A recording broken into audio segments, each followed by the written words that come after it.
Regresamos amigos con más de Brújula Internacional. Conversamos esta tarde con Dylan Pereira, analista internacional y editor de la revista Diplomacia. Dejábamos varias inquietudes antes de ir a la pausa sobre el caso de China y las nuevas tensiones que se han dado esta semana por la isla de Taiwán, que reconoce como parte de su territorio, que reivindica además y que en el futuro se proyecta con la isla incluso por la fuerza. Así lo ha dicho, que en un momento lo va a recuperar. Ahora esto, volvemos a colocar el tema sobre la mesa, se plantea que estratégicamente sea conveniente en este momento o sea un plan de China en este momento recuperar Taiwán por la fuerza, invadirla como ha venido ensayando.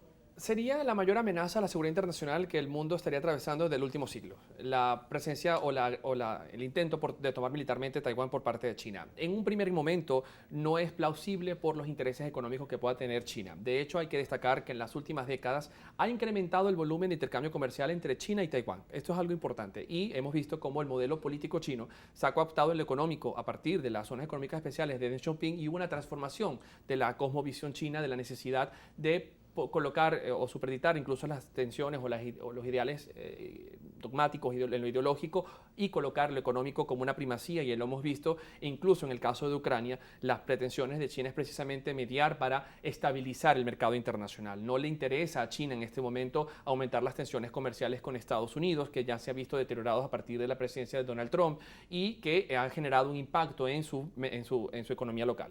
Esto no quiere decir que Xi Jinping no tenga como un gran modelo, como un gran norte, la reconquista de la Gran China. Este ha sido el proyecto que ha movido a las políticas de Pekín en base a Hong Kong y a Taiwán en las últimas décadas, sin importar la acción internacional. Y allí vemos un interesante proceso de la intervención que puede tener la Unión Europea, que también tiene un alto grado de compromiso económico y político con China y que podría influenciar en las negociaciones de paz que podrían establecerse entre ambas partes. En este momento, ¿en qué estado se encuentra el intercambio comercial entre la Unión Europea y Beijing? La Unión Europea en este momento se ha dado cuenta de una realidad muy incómoda.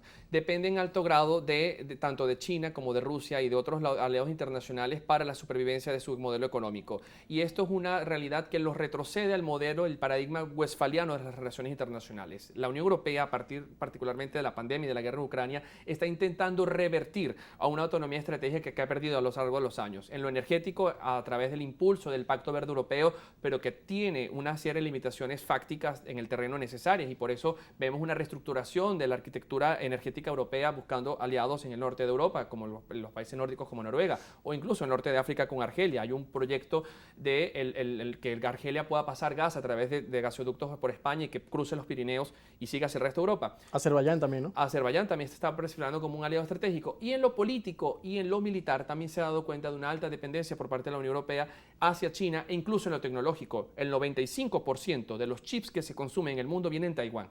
De hecho, hay algunos analistas que indican que esta realidad es la que ha frenado la presencia militar, porque todo el mundo cibernético en el que nos hemos involucrado todos los seres humanos en el mundo, pues depende en un altísimo porcentaje de la producción de Taiwán. Por eso incluso Ursula von der Leyen en su último estado de la Unión Europea en Bruselas decía que la ley del chip europeo iba a ser el gran éxito para el futuro de Europa, porque están pretendiendo producir estos mismos chips en la Unión Europea y no tener esta determinación.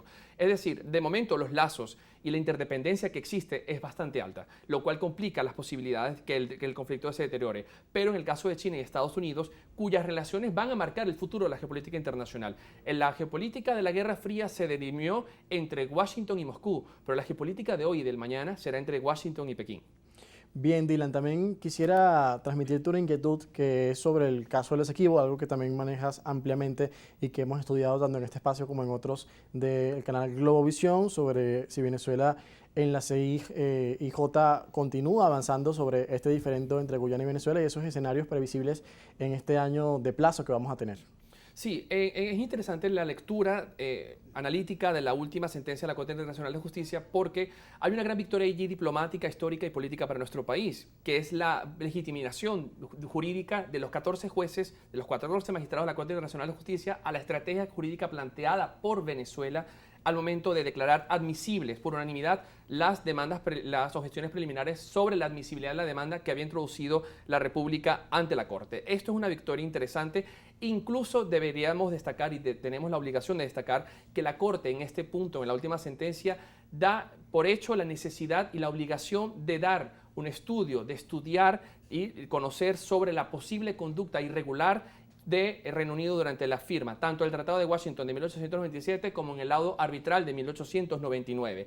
Esto daría paso, si se confirma, como nosotros tenemos toda la capacidad de mostrar ante la Corte Nacional de Justicia, no solamente la titularidad histórica de Venezuela sobre la Guyana Esequiba, sino también de las irregularidades y los vicios de nulidad que acompañaron el proceso del laudo arbitral de París en 1899, no solamente con la memoria de Melot Prévost, sino con todo un arsenal jurídico que podemos desplegar. Esto nos da paso a que incluso Venezuela, si la Corte falla sobre esto, tendría que dirimir sobre un fondo muy distinto al que Guyana está pretendiendo con su demanda unilateral de 2018, sino que tendría que dirimir sobre la conducta del Reino Unido. Y esto podría dar paso incluso a que nosotros como país, sustentados en el artículo 69 del Tratado de la Convención de Viena sobre el derecho a los tratados, podríamos incluso pedir la indemnización al Reino Unido por las consecuencias de esta nulidad. Bueno, muy interesante, va a ser un tema que continuaremos evaluando, analizando acá en Brújula Internacional en los diferentes espacios de Globovisión. Gracias a Dylan Pereira por acompañarnos. Gracias a ti, José Enrique, y a toda la audiencia por sintonizarnos. Y con él nos despedimos por hoy en Brújula Internacional. Gracias también a ustedes por su fiel sintonía cada tarde por la señal de Globovisión. Les acompañó José Enrique Robles en nombre del embajador